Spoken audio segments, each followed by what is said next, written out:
वेतन विसंगति क्या है और वेतन निर्धारण में विसंगति क्या है, और दोनों मांग इसमें शामिल है। सहायक शिक्षकों का वेतन विसंगति जो 2400 ग्रेड पे दिया जा रहा है, और तीनों संवर्ग का वेतन निर्धारण में विसंगति जो 2013 में 1.86 के निर्धारण पर विसंगति। तो इस मांग में वेतन विसंगति भी शामिल है, वेतन निर्धारण में विसंगति भी शामिल है, क्रमोन्नत वेतन मान का भी मांग शामिल है, और पूर्ण पेंशन का भी मांग शामिल है। साथियों,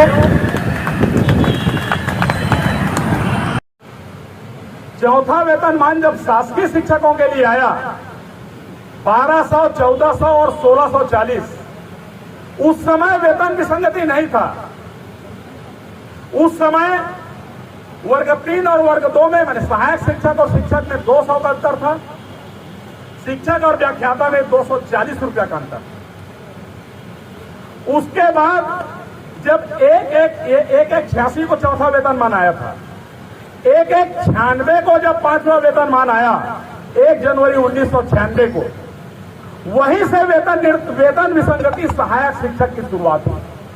96 से 4000, 5000 और 5500, 3 और 2 के बीच का अंतर 1000 का, 2 और 1 के बीच का अंतर 500 का, यहीं से वेतन विसंगति की शुरुआत हुई। इस समय यह वेतन में शासकीय शिक्षकों के समतुल्य वेतनमान दिया गया। शासकीय शिक्षकों के समतुल्य वेतनमान, पुनरीक्षित वेतनमान जब हमको मिला, वहीं से हमको वेतन विसंगति हमारे साथ शुरुआत हो गई। शिक्षाकर्मी के रूप में वेतनमान बदलता था तो नहीं था, अध्ययन कर लेंगे घर जाके, लेकिन शासकीय शिक्षकों में पहले से वेतन विसंगति थी 1996 से। आप एक और कैलकुलेशन कर लेंगे कि आप 4000 का 1.86 गुणांक करेंगे, 5000 का 1.86 गुणांक करेंगे, 5500 का 1.86 गुणांक करेंगे। भाई यही तो वेतनमान जो था पांचवा वेतनमान, इसी पर 1.86 का गुणांक हुआ तब छठवां वेतनमान बना। तो 1.86 का गुणांक करने से 7440, 9300 और 10,230। तो 2013 में जो हमारा आया वो वेतन निर्धारण में विसंगति था कि उस समय समयमान वेतनमान आ गया था शिक्षाकर्मी वाला।